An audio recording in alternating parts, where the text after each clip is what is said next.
And friends, I want to start with a story time. Let's just say there's a woman named Danielle.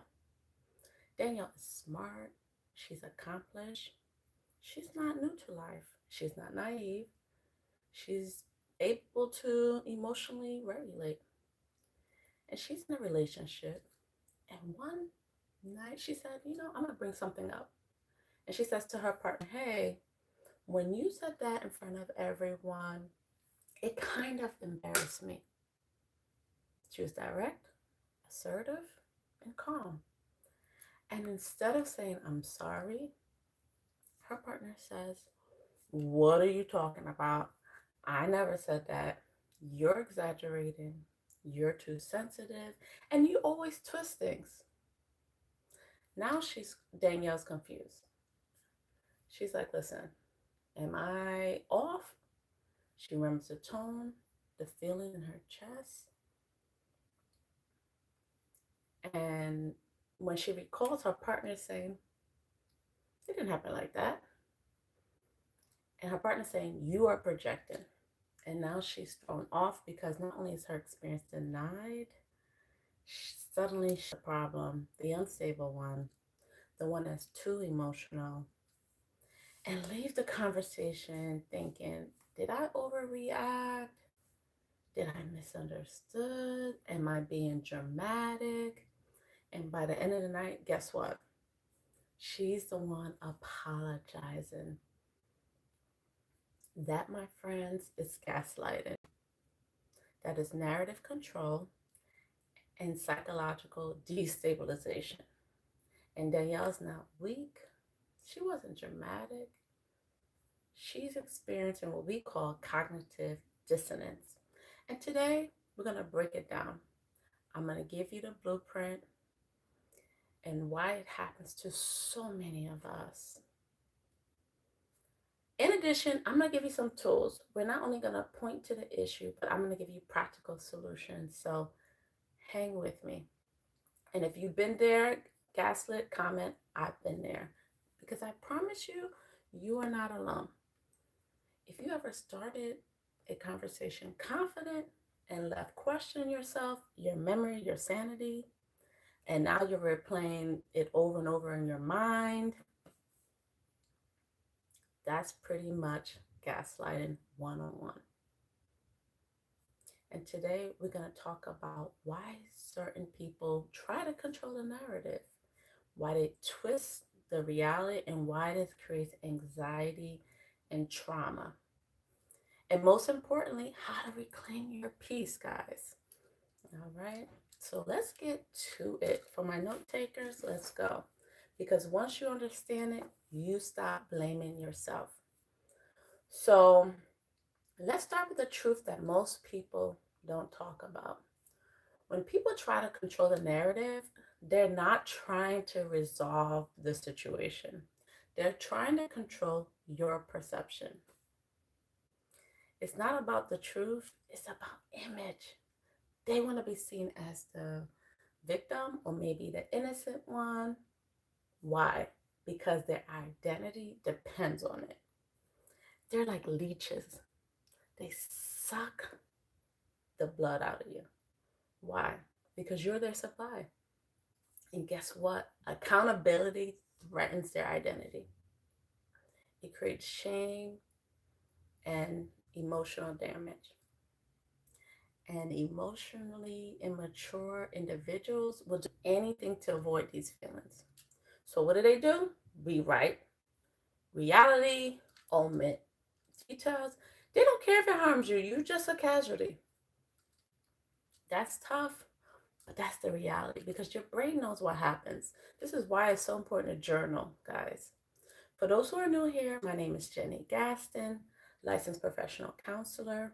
And this is a place where we talk about all things mental health, whether it's trauma, anxiety, depression, perimenopause, and narcissistic systems. And so, browse around the channel and check out our previous videos. So let's keep it rolling. So when we experience this type of emotional manipulation, Our nervous system is constantly scanning for a resolution. Our brain keeps replaying the event repeatedly, not because you're obsessed, but your brain is trying to scan for safety. And this creates an anxious attachment style. So if you grew up in a narcissistic home, or maybe in a safe home, but you had toxic relationships, this can create that anxious attachment style. So your nervous system's in survival mode. You're over explaining. You may have difficulty sleeping, intrusive thoughts, emotional exhaustion. This is not random, guys. You are looking for social safety. And our brains are constantly assessing whether we feel loved, accepted, and respected. But when someone distorts your reality, guess what? Your brain goes to fight, flight, freeze, or fawn mode, right? And fawn is like people pleasing. And so far, if this content is your vibe, kindly subscribe, send me some likes. That's the way YouTube know that this information is valuable and will share with more viewers. Thank you in advance. Let's continue, shall we? And all this may be difficult to accept. You cannot control someone else's narrative. And I see you, Eric. Hi, thanks for joining us. And also, you cannot control what others believe. The more you try to force that understanding, the more emotionally exhausted you will feel. Okay? So where does healing comes in? From stabilizing your reality. So I'm gonna walk through some journal prompts because healing is key. And guess what? Healing requires going through grief because you have to let go of the version of them that you are holding on to, especially during the beginning. If there was love bombing, this love bombing can happen not only in intimate partner relationships, but in friendships too. And you know what? Sometimes if you have a narcissistic parent, you may have idolized them as a kid, and now you're like, I really have to accept that this parent of mine is not perfect and they did things to hurt me. That is also a form of grief. Okay, so this is key, guys. This is key. But let's start with the first prompt. And you can use your phone to journal as well. All right, whatever works for you. One, what actually happened? Not their version, but the facts, okay? Without minimizing yourself or gaslighting yourself. That is key.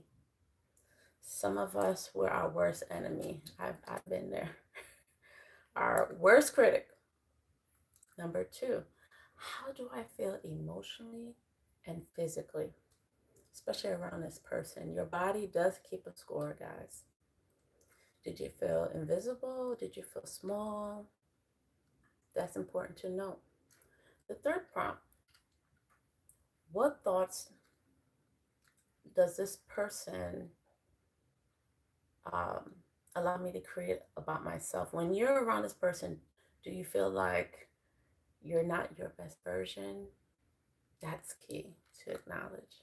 Not because that's true, but because your brain, again, is trying to restore safety. So it's important to affirm yourself, guys. It may sound cheesy, but pair it with an activity that you do. If you, of course, I hope you brush your teeth every morning. Yes. So you can say, you know what? I'm created with a purpose, and that my purpose is not contingent on someone else's validation. The fourth prompt is what evidence supports my reality, not their opinion of you. All right. Number five, what evidence contradicts their narrative? Because sometimes we can go into like tunnel vision and we're only focusing on how uh, they view us, whether it's a toxic friend, partner, or family member. And lastly, what did I learn from this experience? Okay. I really hope that these prompts are helping you. If you missed it, you can watch the replay.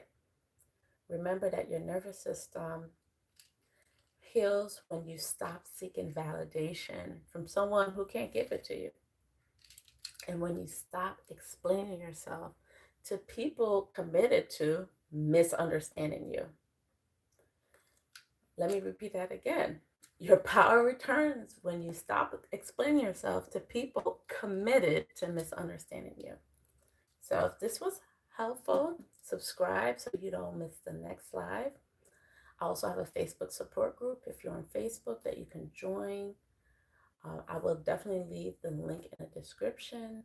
NAMI is also a great organization that provide free tools and resources like support groups and AMI. So definitely check them out. And I'm always the first to say, as a therapist, I have a therapist. Listen, we all got issues and we all need help from time to time. So seek help. Okay. Don't wait till you're in crisis mode. All right. As always, thanks for tuning in and much love, family.